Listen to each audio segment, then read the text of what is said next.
Баршаңызға қайырлы күн достар, сіздермен бірге Кәмшат, менің каналыма қош келдіңіздер. Бүгін сіздермен дәмі тілі үйіретін Наполеон тортының рецептісімен бөлісетін боламын. Қамыры қатпарлы әрі өте жұмсақ болып шығады. Міндетті түрде жасап көріңіздер. YouTube арнамда әлі де көптеген тәбеташар түрлі рецепт шығатын болады. Міндетті түрде, сондықтан каналыма жазылып, қоңыраушаны басып қойыңыздар. Наполеон тортының қамырын жасауға кірісеміз. Ыдысымызға електен өткізілген ұнымызды саламыз. Қатып тұрған сары майымызды үккіштен ұнға аунатып өткізіп аламыз.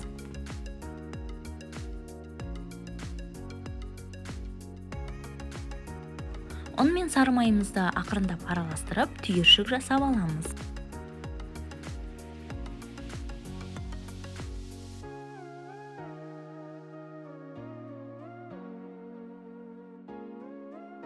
Мұздай суымызға сірке суын қосамыз.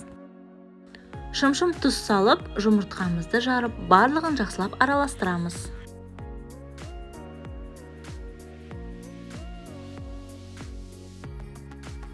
Ұнымыздың үстіне осы сұйық массаны қосып, жақсылап лопатканың көмегімен араластырамыз.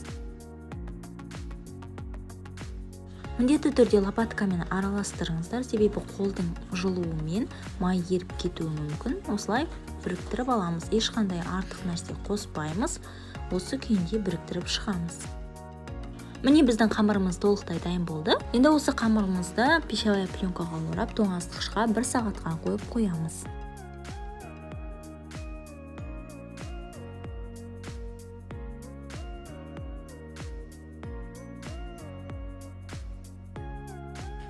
Қайнатпалы крем дайындайтын боламыз. Ыдысымызға 2 жұмыртқамызды жарып, үстіне қант салып, барлығын жақсылап араластырамыз.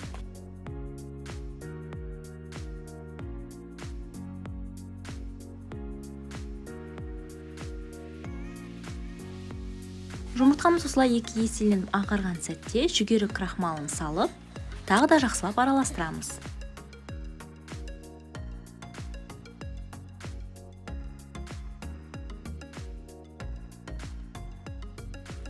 Отқа қоюға келетін темір ыдысымызға сүтімізді құямыз. Орташа отта сүтімізді жылытамыз, қайнатпаймыз. Сүтіміз жылыған сәтте сүттің кішкене бөлігін жұмыртқалы массамызға құйып, араластырып аламыз.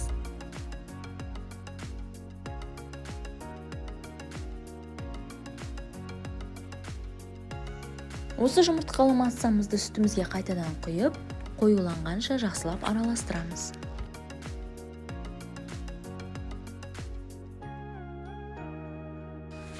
Осы сұйық масса әбден қоюланғанша тоқтатпастан араластырып тұрамыз.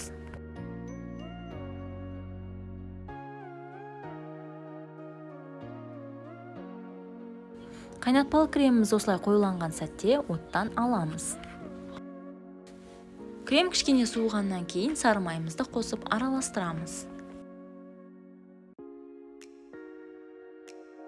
Міне біздің қайнатпалы креміміз толықтай дайын болды. Енді осыны бөлме температурасында суытамыз. Тоңазытқышта 1 сағат тұрған қамырымызды шығарып, бірнеше бөліктерге бөліп шығамыз. Қамыр осылай алғашында шашыраңқы болады. Оны қолдың күшімен қысып, біріктіріп шығамыз. Қамырды біркелкі етіп, бірнеше бөліктерге бөлеміз.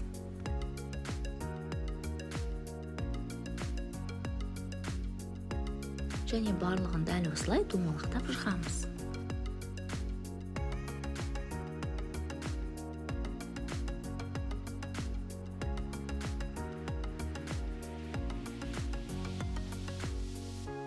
Қамырдың жаятын бір бөлігін ғана алып қалып, қалғанын тоңазытқышқа сала тұрамыз.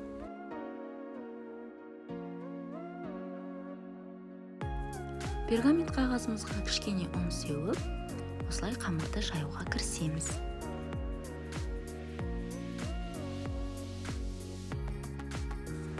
Қажет диаметрді өлшеп алып, қамырымызды кесіп аламыз. Мен кальцоны қолдандым, және де бұл қамыр кішірейтін болады піскен кезде, сондықтан өзіңізге қажет диаметрден үлкендеу қылып алуымыз қажет.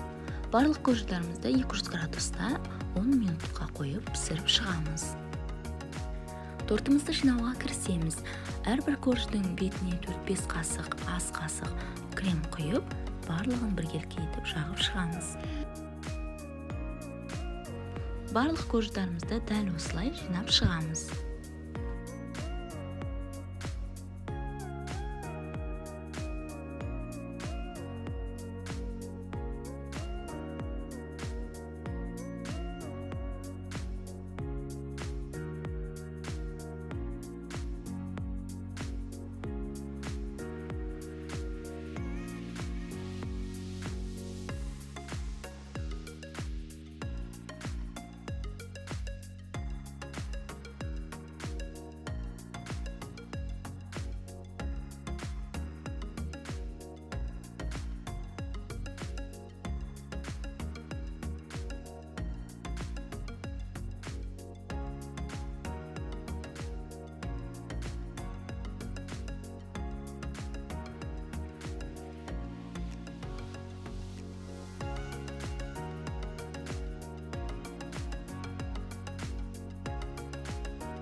Торттың жан-жағына да осылай крем жағып шығамыз.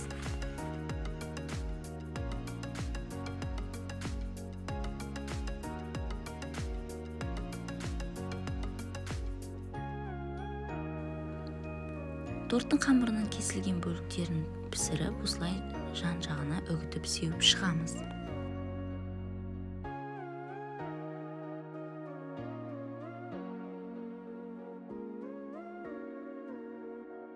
Міне, Наполеон торт толықтай дайын болды. Кремі корждарына толықтай сіңу үшін бір түнге тоңазытқышқа қойып қоямыз. Наполеон тортының мінсіз рецептін іздесеңіз, осы рецептпен жасап көріңіз. Қамыры қатпарлы әрі кремі әбден сіңген, жұмсақ болып шығады. Міндетті түрде жасап көріңіздер. Егер видео ұнаған болса, лайк басып, комментарий жазып, менің каналыма тіркеліңіз.